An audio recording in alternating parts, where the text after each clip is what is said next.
No coding, no jobs. My age is 28. నాకు English రాదు. నాకు ఇంగ్లీష్ రాదు, నా కోడింగ్ రాదు. నా ఏజ్ 32. నేను సాఫ్ట్వేర్లోకి ఎంటర్ అవ్వాలనుకుంటున్నాను. నేను చాలా పేద పరిస్థితిలో ఉన్నాను. సో ఫ్రీక్వెంట్గా స్టూడెంట్స్ నన్ను అడుగుతున్న క్వశ్చన్ ఇది.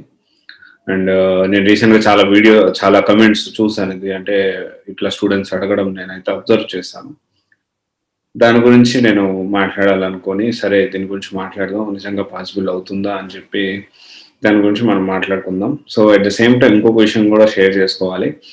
సో నేను హైదరాబాద్కి వచ్చినప్పుడు ఫస్ట్ స్టార్టింగ్లో my plan is to get a job. అంటే అప్పుడు నేనేమనుకున్నానంటే ఎలాగైనా నాకు జాబ్ వచ్చిన దాకా కూడాను నేను ఇంటికి వెళ్ళకూడదు.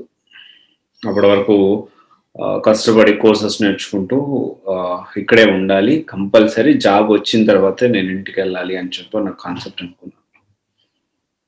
కానీ చాలా మంది అప్పుడు ఏమైందంటే, సరే కష్టపడ్డాను, సరే ఎట్లా పడ్డాను, అటు పడ్డాను, ఇటు పడ్డాను, సరే కష్టపడ్డాను, మంచిగా జాబ్ వచ్చేసింది. కానీ జాబ్ వచ్చిన తర్వాత నేను ఇంటికి వెళ్ళలేని పరిస్థితి. ఎందుకంటే అప్పుడు నా శాలరీ 6,000, నా హాస్టల్ ఫీజ్ 5,500 ఉండేది. I use to stay at Madhapur on that time. కనీసం ఫుడ్ కన్నా ఉండాలి కదా అని చెప్పి కొంచెం మంచిదే. అప్పట్లో 5,500 అంటే కొంచెం ఎక్కువే, బట్ ఇప్పుడు తక్కువ అనుకోండి. 5,500 అనేది హాస్టల్ ఫీజు పోయేది మాదాపూర్లో. పెట్రోల్ ఖర్చుల కోసం నైట్ టైము మా ఫ్రెండ్ ఐడి యూస్ చేసి I use to work as Swiggy delivery బాయ్గా వర్క్ చేశాను కొన్ని రోజులు. అండ్ ఇంకా రకరకాల ప్లాన్స్ వేసుకొని అలాగోలా బతికేసాను. బట్ ఏంటి అంటే, ఆ రోజు నేను ఉద్యోగం వచ్చిన తర్వాత నేను ఇంటికి వెళ్దాం అనుకున్నాను. కానీ ఉద్యోగం వచ్చిన తర్వాత నేను ఇంటికి వెళ్ళలేకపోయాను. ఎందుకంటే డబ్బులు తక్కువ ఉంటాయి. మన మంత్లీ ఎక్స్పెన్సెస్కి వీటికే సరిపోయేదంతా కూడా. సో చాలా కష్టం. అంటే చాలా ఇదనిపించింది. సరే ఎలాగైనా ఉద్యోగం వచ్చిన దాకా ఇంటికి వెళ్ళకూడదు అనుకున్నాను. కానీ ఉద్యోగం వచ్చిన తర్వాత కూడా నేను వెళ్ళలేకపోయాను. సో ఇక్కడ చాలా బాధపడ్డాను నేను అప్పుడు. బట్ మనందరం అర్థం చేసుకోవాల్సిన విషయం ఏంటి అంటే, so I have seen many people.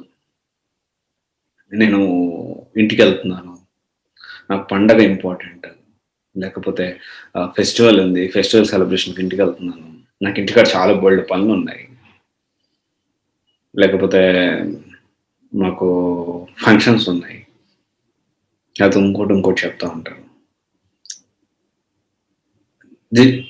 అంటే ఇక్కడ తప్పదు, కొంత ఎమర్జెన్సీ అనేది ఉండొచ్చు. కానీ మ్యాక్సిమం ఎమర్జెన్సీ లేకపోయినా కానీ ఫెస్టివల్కి ఇంటికి వెళ్ళడం, సెలవులు పెట్టి ఇంటికి వెళ్ళడం, అండ్ లేకపోతే ఇంకోటి అంటే మీరు చేస్తున్న పని మధ్యలో వదిలేసి ఎలా వెళ్ళగలుగుతున్నారు నాకైతే అర్థం కావట్లేదు. అసలు ముందు కనీసం మనం సెటిల్ అవ్వకుండా అంత అంత రిలాక్స్డ్ మైండ్గా ఎలా ఉంటుందో నాకు అర్థం కావట్లేదు. చాలా మంది అనొచ్చు. సో మొన్న ఒకటి have made one video about, so వైజాగ్లో ఎక్కువ లవ్ బర్డ్స్ ఉన్నారు, ఇట్లా తిరుగుతూ ఉన్నారంటే అలాగే ఉంటారు. లవ్ చేస్తూ లవ్లో ఉంటూ సక్సెస్ అయిన వాళ్ళు చాలా మంది ఉన్నారు, అది ఇదని చెప్తా ఉండి మా ఫ్రెండ్ అయ్యాడు అది ఇదని చెప్తా ఉన్నారు. సో మనం ఏదన్నా సినారియో తీసుకున్నప్పుడు మ్యాక్సిమం పీపుల్ని మనం సినారియోగా తీసుకుంటాం. ఎంతమంది సక్సెస్ అయ్యారు, ఎంతమంది అయ్యి దీంతో పెట్టుకొని కెరియర్ని నాశనం చేసుకున్నాం. కెరియర్ ఒక్కటే ఇంపార్టెంట్ కాదు, లవ్ కూడా ఇంపార్టెంటే మనకి. అంటే ఒక రిలేషన్ ఉండాలి, ఇలా మాట్లాడుతా అంటే ఇలా కొంతమంది కమెంట్ చేస్తారు. I think 2-3 people commented like this. So గుర్తుపెట్టుకోండి, అంటే ఇది నా పాయింట్ ఆఫ్ వ్యూ జనరలైజ్ చేసి లేకపోతే నాకు ఇలా జరిగిందని కాదు. I have seen many ups and downs in my life. So డెఫినెట్గా I know the value of relation, but I value only permanent things. Like temporary దానికి పర్మనెంట్ దానికి చాలా తేడా ఉంటుందండి. కంపానియన్, నీడ్ ఏ కంపానియన్ అంటే who can travel entire our life and మన life end వరకు మనతో ట్రావెల్ చేసే వాళ్ళు ఉండాలి. టైం పాస్ పర్మనెంట్ కాకుండా టెంపరీ వాళ్ళు కాదు. మనం ఎప్పుడైనా ఏదన్నా తీసుకొని మాట్లాడేటప్పుడు విల్ టేక్ మెనీ పీపుల్, అంటే మ్యాక్సిమం పీపుల్ ఎలా ఉన్నారు దాన్ని బట్టి మనం కన్సిడరేషన్ చేసుకుంటాం. సో అందుకని చెప్పి నేను ఆబ్వియస్లీ మీకు రిలేషన్ నిలబడాలి అన్నా, రిలేషన్ కావాలి అన్నా కానీ సక్సెస్ అవ్వాలి. చాలా తక్కువ మందికి మాత్రమే ఇలా వాళ్ళు ఎవరైతే పార్ట్నర్స్ ఉంటారో లేకపోతే వాళ్ళ గర్ల్ ఫ్రెండ్ కానీ బాయ్ ఫ్రెండ్ కానీ సపోర్ట్ చేసేవాళ్ళు చాలా తక్కువ మంది ఉంటారు. కానీ ప్రతి ఒక్కరు ఏమనుకుంటారంటే నేను నాలో సిన్సియర్ నేను మాత్రమే సిన్సియర్, నేను నా గర్ల్ ఫ్రెండ్ రిలేషన్స్ చాలా స్ట్రాంగ్ అనుకుంటారు. But at the end of the day everything will relate to career మీద రిలేట్ అయి ఉంటుంది. నీలో సక్సెస్ అవ్వాలన్నా ఫెయిల్యూర్ అవ్వాలన్నా కానీ అది గుర్తుపెట్టుకోండి. ఓకే, సో ఎంతమంది ఈ విధంగా మనం ఒకటే గుర్తుపెట్టుకోండి, ఒక పనిని మొదలు పెట్టినప్పుడు లాస్ట్ దాకా మనం అదే ఫోకస్తో ఉండాలి. మధ్యలో డీవియేషన్ అస్సలు ఉండకూడదు. చాలా మంది చేస్తూ ఉన్నారు. సో చాలా మంది ఈ నాకు కోడింగ్ రాదు, నాకు జాబ్స్, నాకు ఇంగ్లీష్ రాదు, లేకపోతే నాకు ఇంకోటి ఏజ్ 30 ఉంది, లేకపోతే 29 ఉంది, 31 ఉంది, 32 ఉంది అని చెప్పి, లేకపోతే మళ్ళీ అట్ ది సేమ్ టైం నాకు ఖర్చు పెట్టడానికి మనీ కూడా లేదు. నిజంగా పాసిబుల్ మనం జాబ్ తెచ్చుకోవడానికి? సో డెఫినెట్గా మనం ఏదన్నా అనుకుంటే 100% దాన్ని తగ్గట్టు మనం కష్టపడితే possible. Anything is possible. Impossible అనే మాట ఉండదు.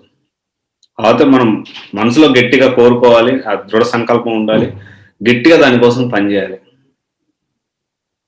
అంతేగాని మనం ఏదైనా పని మొదలు పెట్టినప్పుడు సో పని గమ్యం కంటే చిన్న చిన్న డిస్ట్రాక్షన్స్ మీద మన ఫోకస్ ఎక్కువైపోతుంది. మన గమ్యం ఏంటి? Ultimate goal is to get a job. But మనం దాని మీద ఫోకస్ చేయకుండా చిన్న చిన్న డిస్ట్రాక్షన్ మీద ఫోకస్ చేస్తాం. చాలా మంది చేస్తారు అట్లాగా. చాలా డిస్ట్రాక్షన్స్. అసలు మెయిన్ గోల్ ఏంటి? వచ్చిన పని ఏంది? నువ్వు వచ్చిన పని ఏంది? హైదరాబాద్ నువ్వు వచ్చిన పని ఏంది? మంచిగా ఇంట్లో వాళ్ళు ఇన్ని రోజులు కష్టపడి డిగ్రీయో బీటెక్కో కష్టపడి చదివించారు. ఆ తర్వాత మంచిగా ఏదైనా స్కిల్ నేర్చుకొని, లేకపోతే ఏదో మంచిగా సెటిల్ అయ్యి, మన తెలివిని బట్టి నీకు తెలివి ఉంటే బిజినెస్ చేసుకొని సెటిల్ అయ్యి నీ కాలం మీద నువ్వు నిలబడడానికే కదా హైదరాబాద్ వచ్చింది నువ్వు, లేకపోతే బెంగళూరు వెళ్ళింది. నో కోడింగ్, లేకపోతే నో ఇంగ్లీష్, లేకపోతే నా ఏజ్ 30, నా వల్ల అవుతుందా? అక్కడికక్కడే నువ్వు ఊర్లో కూర్చొని నా వల్ల అవుతుందా, నా వల్ల కాదు, నువ్వు అసలు ఏం తెలుసుకోకుండా, ఏం ఎక్స్ప్లోర్ చేయకుండా ఏదైనా కోర్స్ చెప్తే, ఏదైనా డొమైన్ చెప్తే ఎందుకు ఆ డొమైన్ చెప్పారు? సో ఈ డొమైన్ ఉంది. మా ఫ్రెండ్ ఒకడు who is already working in IT industry, he suggested me one domain like so and so Microsoft Dynamics 365 నాకు సజెస్ట్ చేశాడు, లేకపోతే పెగాస్ సజెస్ట్ చేశాడు, లేకపోతే స్నోఫ్లేక్ సజెస్ట్ చేశాడు. రైట్, స్నోఫ్లేక్ ఎందుకు సజెస్ట్ చేశాడు? అది ఎలా ఉంది, అసలు ఏంటి దీని పరిస్థితి, అసలు ఇది ఎందుకు ఉపయోగపడుతుంది? మనకి వేరే వాటి మీద ఉన్న ఇంట్రెస్ట్ అనేది మన కెరీర్ మీద ఉండదు. ఎట్ ద లాస్ట్ ఏంటి అంటే నాకు ఏమి లేదు, నాకు ఏమి రాదు, నాకు ఏదో ఒక రకంగా జాబ్ రావాలి. ఎవరు ఇస్తారండి జాబు? ఎవరు ఇయ్యరు. సో మనం ఏంటి అంటే, సో ఇక్కడ ఏజ్ అనేది మాట్లాడుకుంటే 30+ అని కాదు, కానీ 11, 12, 10 years, 8 to 10 years గ్యాప్ ఉన్నా కూడా ట్రై చేయొచ్చు. బట్ డిఫరెంట్ సోర్సెస్ ఉంటాయి దానికి. Different sources in the sense, ఇప్పుడు నా ప్రొఫైల్ ఉంది, నాకు కోడింగ్ బాగా ఇంట్రెస్ట్, నాకు ఆల్రెడీ పైథాన్ మీద అవగాహన ఉంది, లేకపోతే Node.js, లేకపోతే రియాక్ట్ మీద అవగాహన ఉంది, లేకపోతే బేసిక్ థింగ్స్ HTML లేక CSS3 వచ్చు. డెఫినెట్ గా దాన్ని బట్టి మనం ప్లాన్ చేసుకోవచ్చు. నాకు లాంగ్ కెరీర్ గ్యాప్ ఉంది. సో డెఫినెట్ గా నీకు ఇంట్రెస్ట్ ఉంటే డెఫినెట్ గా నువ్వు ప్లాన్ చేసుకోవచ్చు. ఇంటర్న్షిప్ బేసిస్ లో మంచిగా ఇంటర్న్షిప్ చేసేసుకొని ఒక 5 years 4 years మనము ఆ ఫీల్డ్ లో ఎక్స్పీరియన్స్ చూపించుకొని వెళ్ళొచ్చు, ప్రాబ్లం లేదు. కానీ అట్ ది సేమ్ టైం దీంట్లో అంటే ఆ 5 years ఎక్స్పీరియన్స్ ఉన్న క్యాండిడేట్ లకు మనం రెడీ అవ్వడానికి ప్రాబ్లం ఏం లేదు. డెఫినెట్ గా మనం if you use some experience, fake documents ఇలాంటివి యూజ్ చేసేటప్పుడు ఖచ్చితంగా ప్రాబ్లమ్స్ వస్తాయి. అది అంటే మన సబ్జెక్ట్ ఇక్కడ ఇంపార్టెంట్. నాకు ఇంగ్లీష్ రాదు, ప్రతి ఒక్కరికి ఇంగ్లీష్ వచ్చు. గుర్తుపెట్టుకోండి, మనందరం గుర్తుపెట్టుకోవాల్సిన విషయం ఏంటి అంటే, if you are able to watch this video in YouTube, definite గా ఈ వీడియో అనేది నువ్వు యూట్యూబ్ లో వాచ్ చేయగలుగుతున్నావు అంటే బేసిక్ ఇంగ్లీష్ అని నీకు వచ్చి ఉండాలి. మినిమం డిగ్రీ నువ్వు కంప్లీట్ చేసావు, మినిమం డిగ్రీ కానీ మినిమం గ్రాడ్యుయేట్ నువ్వు అయ్యి ఉన్నావు అంటే మీకు కూడా ప్రతి ఒక్కరికి ఇంగ్లీష్ వచ్చు. బట్ మనము వాడము కాబట్టి మనకు భయపడతాం. సో మనం ఏంటి అంటే నలుగురిలో మాట్లాడడానికి మనం వాడడం కాబట్టి ఇంగ్లీష్ లాంగ్వేజ్ అనేది మాకు కష్టం అనిపిస్తుంది, అంతే. నాకు రాదేమో అనిపిస్తుంది. ఎవరిలో ఎంత టాలెంట్ ఉండో వాళ్ళకే తెలుస్తుంది. ఇలా డిసప్పాయింట్ అవ్వాల్సిన అవసరం లేదు. Okay, age is just number అని నేను చెప్పను కానీ, సో సాఫ్ట్వేర్ ఇండస్ట్రీకి కాకపోతే మరీ 35, 36, 37 అట్లా కాకుండా, సో ఒక 32, 33, 34 ఇయర్స్ వరకు మనం ట్రై చేయొచ్చు, నో ప్రాబ్లం. ఇంగ్లీష్ మనందరికీ వస్తుంది, దాని గురించి వరీ అవ్వాల్సిన లేదు. కోడింగ్ రాలేదు, నేను నేర్చుకోవచ్చా? ఎస్, కోడింగ్ నేర్చుకోవచ్చు, పెద్ద ప్రాబ్లం లేదు. కొంచెం కష్టపడాల్సి ఉంటుంది, కొంచెం ఎక్కువ ప్రాక్టీస్ చేయాల్సి ఉంటుంది. But always keep focus on your things, not other things. Me journey మీద మీరు ఫోకస్ చేయాలి కానీ డిస్ట్రాక్షన్స్ మీద కాదు. సో ఇవన్నీ గుర్తుపెట్టుకోండి మీరు. మనం ఏ పనికి వచ్చామో ఆ పని మీద మనం ఫోకస్ అనేది ఎప్పుడు పెట్టాలి. సో ఇవన్నీ ఆలోచించండి. సో ఆబ్వియస్లీ అండ్ రేపు ఏప్రిల్ నుంచి ఓపెనింగ్స్ అయితే హ్యూజ్ ఉంటాయి. మనం వచ్చిన పని వదిలేసేసి ఏంటంటే వేరే వేరే వాటి మీద ఫోకస్ చేయకుండా మనం వచ్చిన పని మీద మనం ఫోకస్ చేస్తే చాలా మంచిది.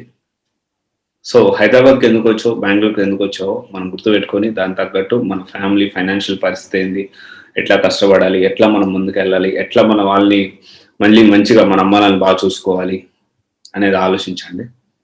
Okay, thank you. అండ్ ఇంకా దీంట్లో అన్ని కంపెనీస్ సంబంధించిన జాబ్ డిస్క్రిప్షన్స్ అనేవి ప్లేలిస్ట్ తయారు చేస్తున్నాము. మీరు ఒకసారి కంపెనీస్కి అప్లై చేసే ముందు ఒకసారి అవి చూసుకోండి. సో అవి మీకు హెల్ప్ అవుతాయని నేను అనుకుంటున్నాను. Okay, thank you. This is Raj signing off. CVC Guidance Private Limited, one stop solution for all job oriented courses. Thank you.